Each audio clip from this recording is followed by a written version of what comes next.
At ngayong umaga nga, medyo umuulan na naman, kaya naman bantayan natin ang ating weather. Kasama si Amor La Rosa para sa Panahon TV. Good morning, Amor.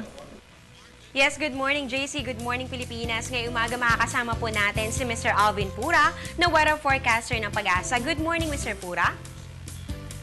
Good morning sa iyo, Amor. Good morning din sa inyong mga viewers.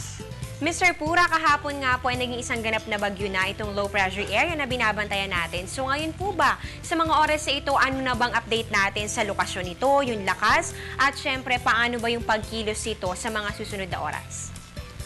Yes, Amor, tama ka nga yung ating binabantayang low pressure area o yung sama ng panahon natin dito po sa Philippine Sea ay ganap na pong naging isang bagyo. Kanina pong alas 4, ito po itinatayang nasa layong 830 kilometers. Silangang bahagi po yan ng Tuguegarao City. Ito po ay may lakas na hangin na umaabot sa 55 kilometers per hour at inaasahan natin itong kumilos pakanluran sa bilis na 7 kilometers per hour. Okay, ngayong mga detalye tungkol dito kay Bagyong Odette. Ano naman pong inaasahan nating magiging epekto nito? Ano ba yung magiging lagay na ating panahon? Sa araw na ito ng Martes, uulanin ba buong araw dito sa Luzon? At ano bang inaasahan ng ating mga kababayan sa ating panahon ngayong araw na ito? Sa ngayon nga, Amor, meron tayong southwest monsoon or habagat na siyang nakaka-apekto po dito sa Luzon at sa Visayas area. Ang malaking bahagi po ng Luzon, kasama po ang Visayas, ay magiging maulap po. At meron po tayong inaasahang mahina hanggang katamtamang mga pagulan at pagkidlat, pagkulog.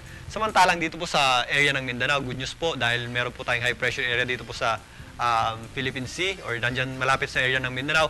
Maaliwalas po ang panahon natin dyan, manipis po ang ating kaulapan at pagsapit ng hapon, maaari po yung kumapal. At meron din tayong inaasahan na isolated or localized na mga rain showers or thunderstorms lamang pag umulan po. So, ibig sabihin po yan mga kababayan dito po sa atin sa Luzon at pati na rin po dyan sa Visayas ay mas magiging maulan po ang ating panahon kumpara naman dito sa mga taga Mindanao na makakaranas lamang po ng mga pulo-pulong pag-ulan o pagkidlat, pagkulog.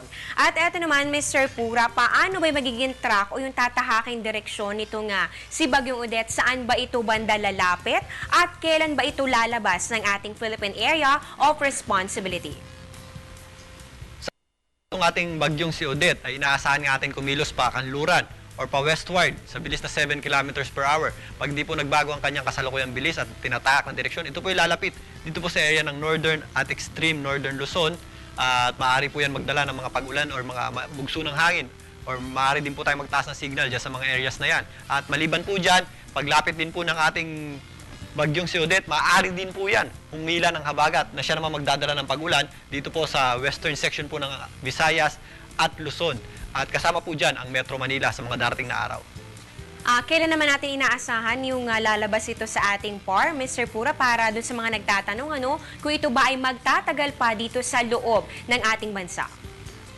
Pagdaan nga ng bagyo nating si Odette dito po sa area ng Northern Luzon, ito ay aasahan natin na tataas patungo po sa area ng Taiwan at patungo po sa area ng China. At inaasahan natin by Sunday, nasa labas na po ito ng ating Philippine Area of Responsibility. Ayan po, narinig po natin mga kababayan, medyo magtatagal pa nga po itong si Bagyong Odette dito sa loob ng ating PAR at posible po na by Sunday pa ito lumabas ng ating PAR. Kaya po matagal-tagal po tayo magbabantay sa ating panahon, kaya tutok lang po dito sa Panahon TV. Mr. Pura, bukod po dito kay Bagyong Odette, loob ng ating PAR ngayon.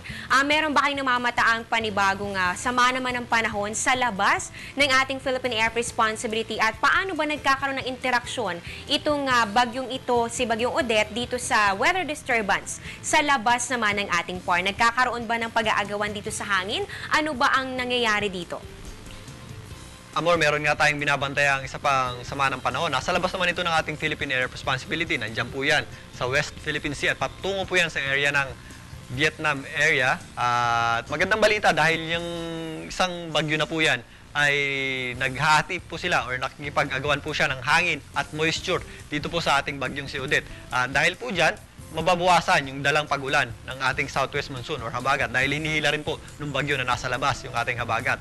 At yun nga po, mas hindi po ganong kalakasan yung ating habagat. Subalit magdadala pa rin ito ng mga malalakas na pag-ulan dito po sa atin sa western section po ng ating bansa. Ayan po, so dalawa pong bagyo ang nag-aagawan dito sa hanging habagat. Kaya po antabayanan po natin kung ano po ang mga mangyayari sa mga susunod pang mga araw. Maraming salamat Mr. Pura sa bilahang impormasyon tungkol sa lagay ng ating panahon. Meron ka na lang bang maipapayo sa ating mga kababayan? Maraming salamat din sa iyo, Amor. Para sa bayan, ngayong linggo pong ito ay magiging maulan po tayo dito po sa Metro Manila. So mabutihin po natin or maaari po tayong maganda at maging alerto po or mag-prepare na po tayo sa susunod na mangyayari po or sa mga darating na mga pagulan. Natunghayan nga po natin si Mr. Alvin Pura na weather forecaster ng Pag-asa.